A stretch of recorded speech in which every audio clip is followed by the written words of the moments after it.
This is Nasha Kasha, a Ukrainian almanac. 28 minutes of stories for everyone about Ukrainian life. Nasha Kasha is heard on 18 campus and community radio stations from Newfoundland to British Columbia. I'm your reporter Stefan Andrusiak, and this is episode 277. Much of this report was first aired in December of 2016. This program tells the story of Canada's national internment operations. It happened during the First World War. People taken from their homes and locked up in work camps. It didn't end until February 24th, 1920.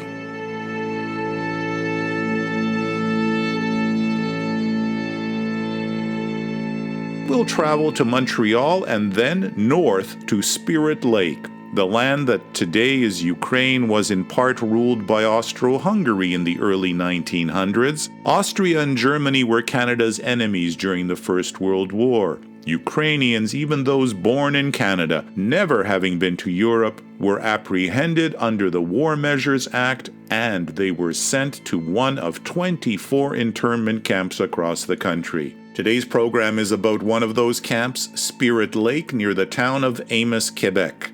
We'll speak to two filmmakers who have spent much of their careers and their married life telling the story of Spirit Lake. And we'll travel to the camp itself in the Abitibi region. For Ukrainians, going to the Spirit Lake Museum today is a trip to a place of injustice. For the people of Amos, back then and now, it was and is an opportunity for economic prosperity.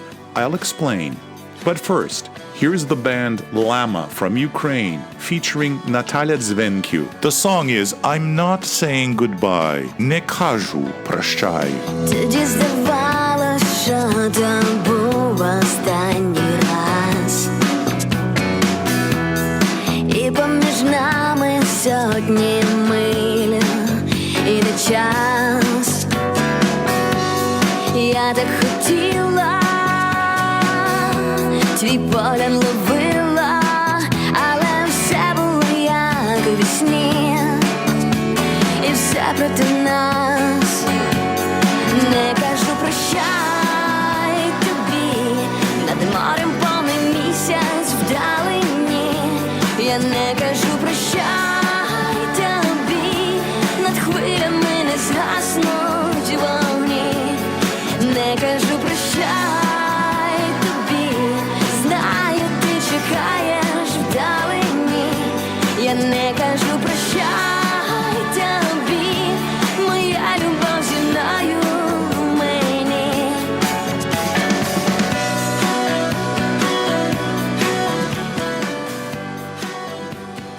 Playing a pop song like Не кажу прощай, I'm Not Saying Goodbye, leading into a very serious topic like internment, is meant out of respect as well as the realization that life does move on. Прощай, it means farewell. Parting with a loved one or a good neighbor is difficult. Add to it your government formally declaring that you are less than equal, suspicious, even a danger. Rip that person from their belongings, ship them to a prison colony, work them. How difficult that must have been. Не кажу прощай. Прощай means goodbye.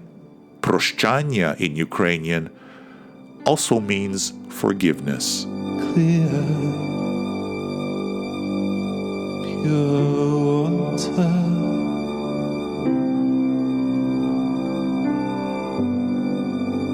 Clear.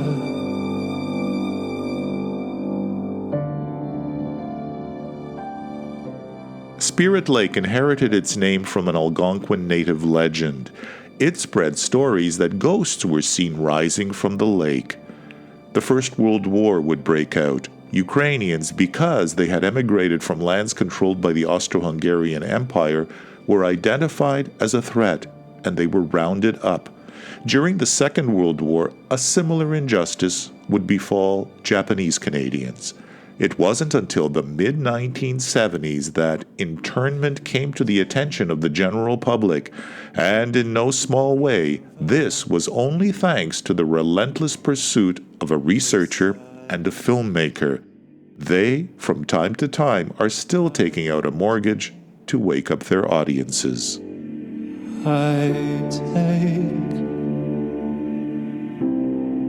a vow. Я називаюся Зоряна Гриценко-Лова і бувша голова Конгресу українців Канади в Монреалі і Квебек. Я називаюся Юрій Логовий, я кінорежисер, я в індустрії фільмів вже понад 40 років, може навіть більше як 40 років. Raised in Montreal, born in Montreal? Ні, я вродився в Бельгії в транзиті. I was born in Sudbury, Ontario. And those are my formative years. And then at 16, when my father passed away, we moved to Winnipeg, where I continued my school and being involved with the community. How did you meet? She's from Winnipeg. You born in transit, grew up in Montreal. How did you meet? I graduated in 73, and I really needed a vacation after 4 years of hard studies, and I decided to look at Canada, and I bought an old car, and we went all the way to Vancouver, and we ended up in Winnipeg. And then, because my sister had at Osseradok, she had an exhibit of her work. She's a painter and a gravure, etching, no, in English. I happened to be working at the Ukrainian Cultural and Educational Center, Osseradok, as a student at University of Manitoba, and we were already cataloging all the artifacts at Osseradok, and prior to that, I was involved with documenting Osseradok's work. He came there to check out the exhibit at Osseradok on Alexander Avenue, and in the course of the conversation, he mentioned he's from Montreal, and he's doing a documentary on Ukrainians in Quebec, and it's very difficult. I understood that because I was also very interested in filmmaking. This is in the late 1960s and 1970s. My interest was also in film. At that time, we had very few documentaries on Ukrainian subjects because the Soviet Union, of course, did not develop that. So the onus was on us as a Ukrainian community in the diaspora in Canada to do that which has to be done to document our history.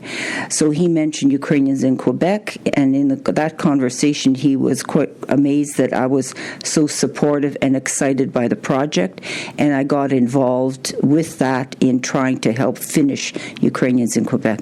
Mm-hmm. That's very commendable. You finish university, you want to travel, and you end up going to a Ukrainian cultural display in Winnipeg. Дуже чемний.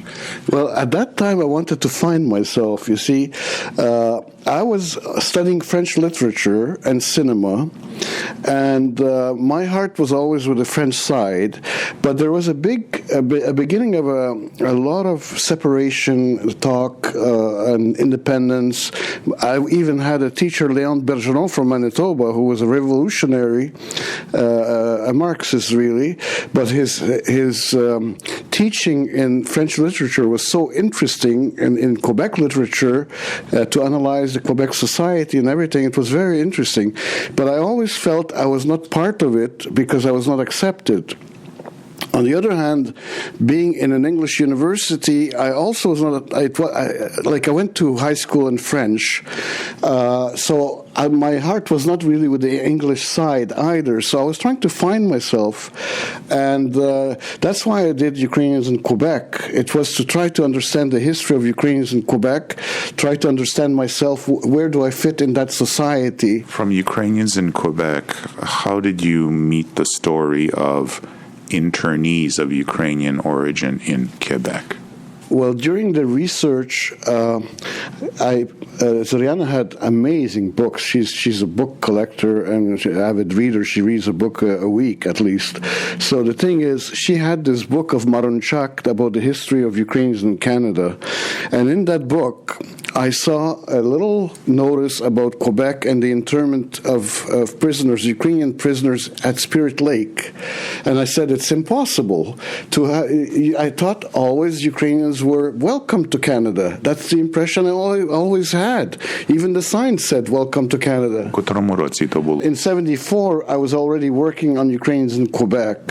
And Zoriana was helping me doing the research. And that's how I said it's impossible that Ukrainians were interned in Canada. It's like, it's not what I understood. And then I had to phone a cartographer in Quebec City to find out where Spirit Lake was, because that doesn't exist anymore on any maps.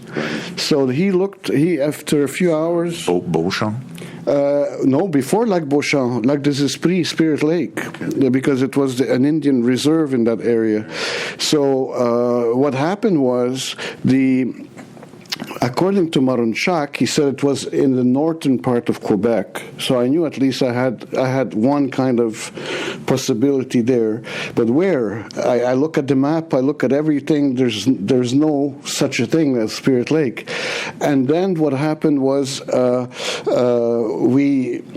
cartographer calls me back 3-4 hours later. He says there's three Spirit Lakes in Quebec, and one is in the northern part of Quebec in the Abitibi region. I said, that's it, that's the one. And we went there.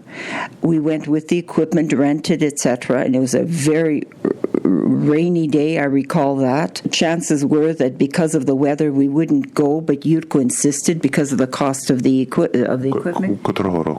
That was in 1974, around 1974. So we started the work, sort of building the awareness of the internment issue in Canada still from the early and mid-1970s. So Marunchak mentions this internment camp in a book, not specifically stating exactly where it was. Were other people talking about internment at this time? I mean, was it front of mind? How did it bubble to the surface?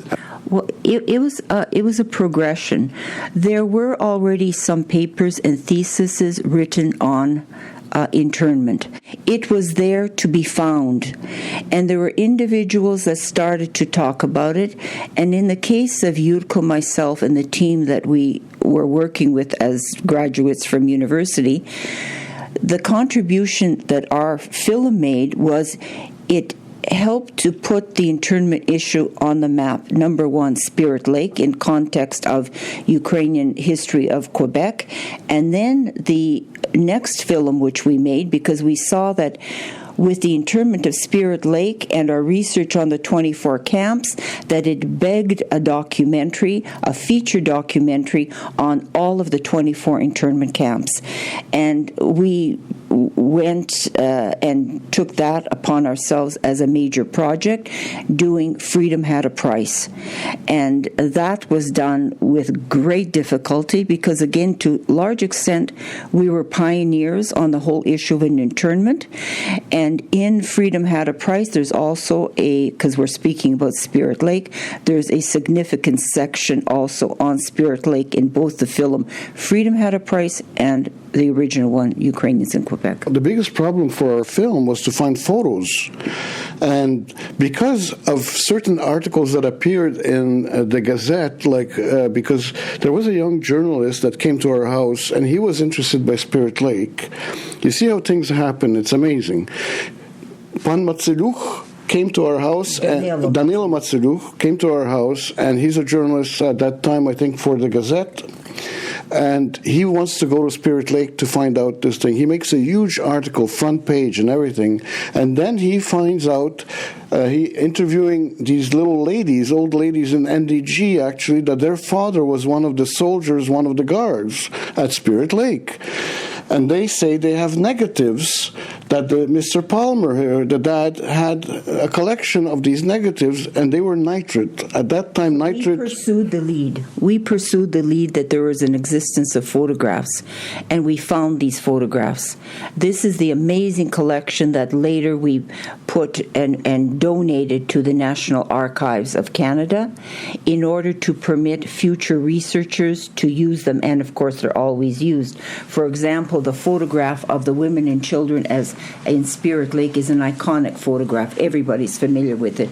That is from the collection that we found and that Yurko, when he got, which was these old photographs on nitrate, very dangerous because they are flammable. He made copies of it, and we used them to make our documentaries, because you need materials, you need documents, you need photographs. Decades passed with this whole issue, and we were also in search of the very last surviving witnesses of Spirit Lake and the internment, and we found some of the last survivors of internment. You meet her at a cultural exhibit in Winnipeg. You like each other. You're getting along. You're interested in the same things. You come to Montreal and you're working on a documentary.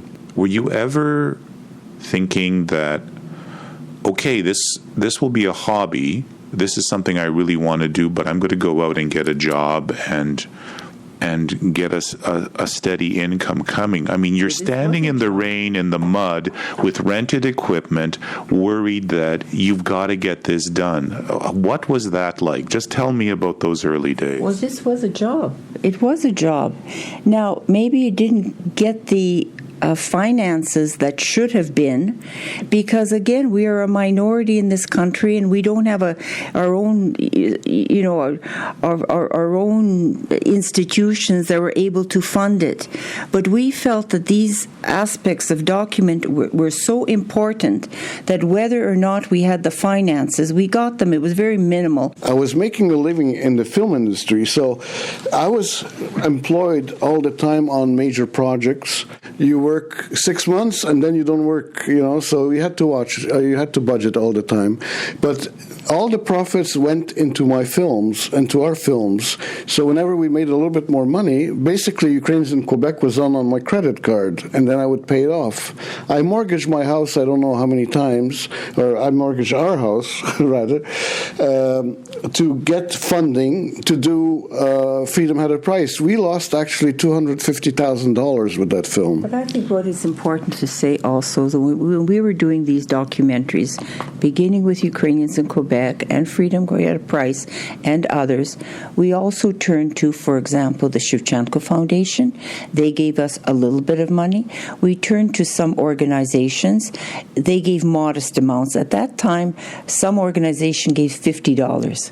And sometimes we got $100. It was very modest, but there was a little bit of support. When it was necessary, we contributed to it. Okay, but you mortgaged your house. Oh, we mortgaged our house I don't know how many times. To do Freedom Had a Price, to do Bereza Kartuska, to do Genocide Revealed. Every time we put the house, we mortgaged. I can also comment that this just goes to show the determination and the commitment that Ukrainians have to document history. And when the documentary Harvest of Despair, the first major documentary on the famine genocide, was being made by the Ukrainian Research and Documentation Center, which Yurko was involved in.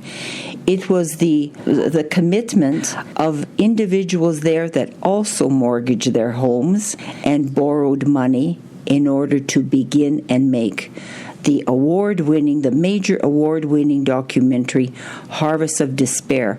So again, this just underlines that we are such a dedicated community, and we know that there is so much that is not written about our history, and the onus is on us to do it, and there were people that were willing to make that sacrifice. In mountains. In parts of the first half of this program, you heard the music of Jason Sweeney all the way from Melbourne, Australia. The title of the piece is Night at Spirit Lake.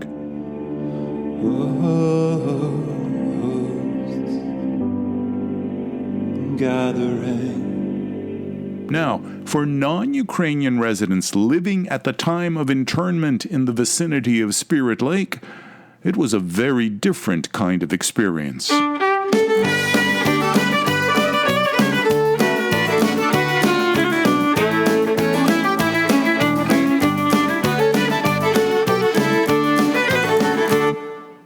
Back in 1914, Hector Otsier, the then mayor of Amos, Quebec, saw a business opportunity.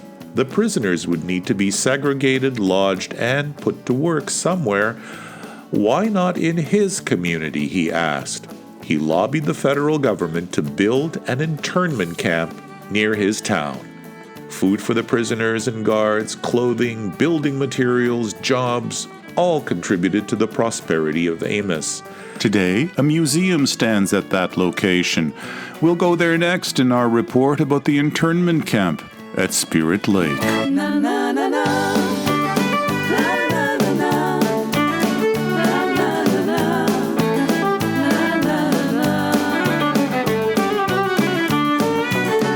As for Hector Otsier, the business-minded mayor and jail lobbyist, he served only 1 year in office, but did go on to terms in both the provincial legislature of Quebec and to the Parliament of Canada. Today, part of the county carries his name, and on the outskirts of Amos, a new jail, estimated cost $126 million. It has 220 beds that accommodate both male and female offenders, serving provincial sentences or awaiting court dates.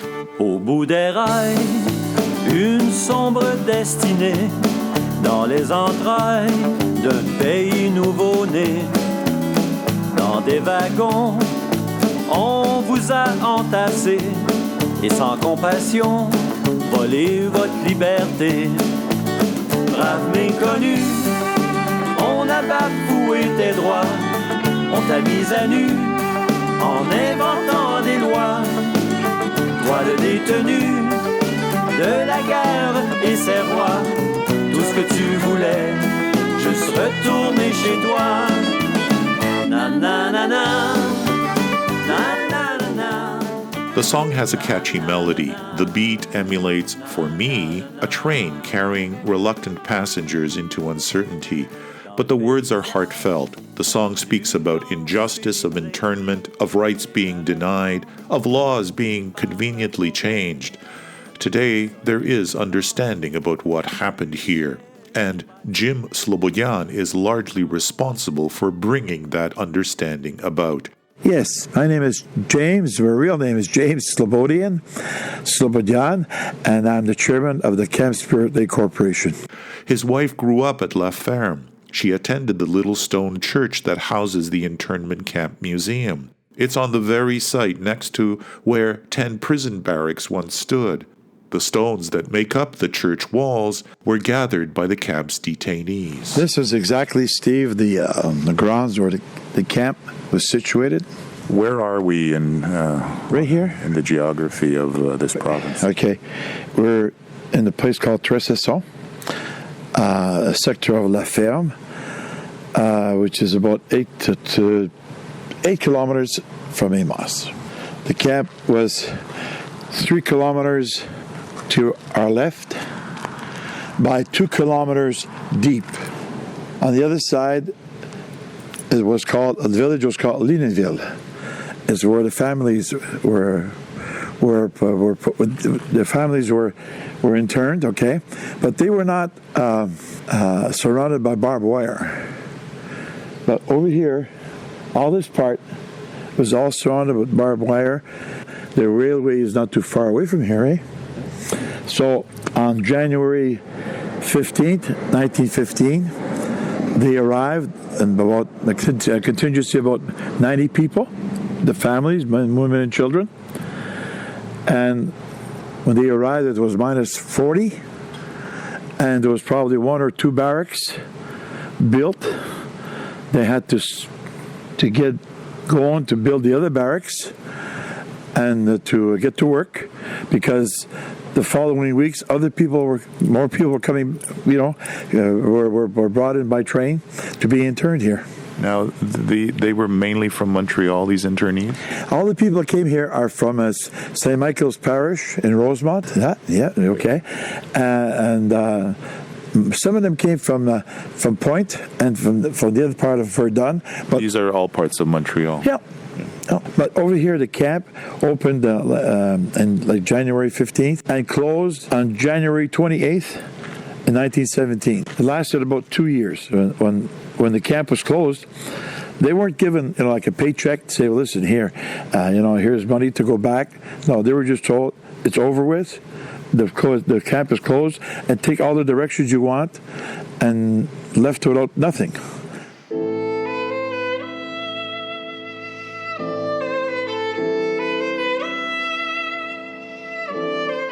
When the camp was here, the mayor of Amos, Hector Otier, when he went to the prime minister then, which is Borden, and asked him, hey, we would like to have one of these camps up our way in this part of the country. He knew what he was doing. Wait a second. They lobbied to have an internment camp here? Yes, that's what they did. Because prosperity would come? Well, sure, prosperity came. The general store during 2 years, and we know about it, we have records, okay? The camp itself was an economic motor for the city of Amos.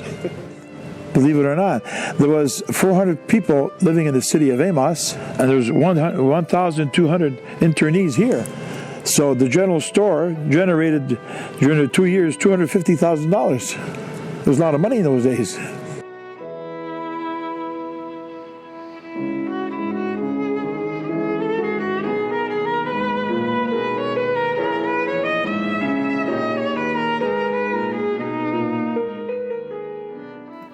In the Kingston area, 500 internees were held in a similar fashion from August 1914 to November of 1917. The site, historic Fort Henry.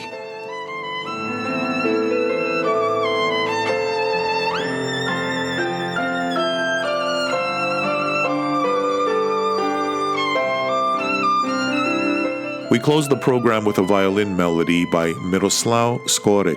It's simply called Melodia. The violinist is Karisa Klobuschak. The pianist on this recording is Catherine Dowling, and you can find it on YouTube.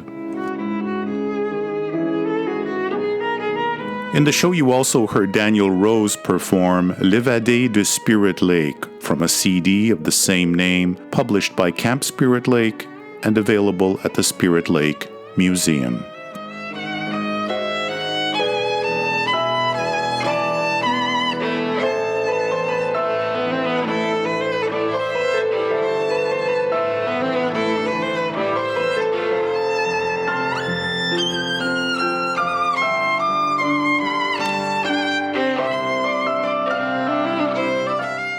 Nasha Kasha is supported in part by the Shevchenko Foundation and the Ukrainian Credit Union.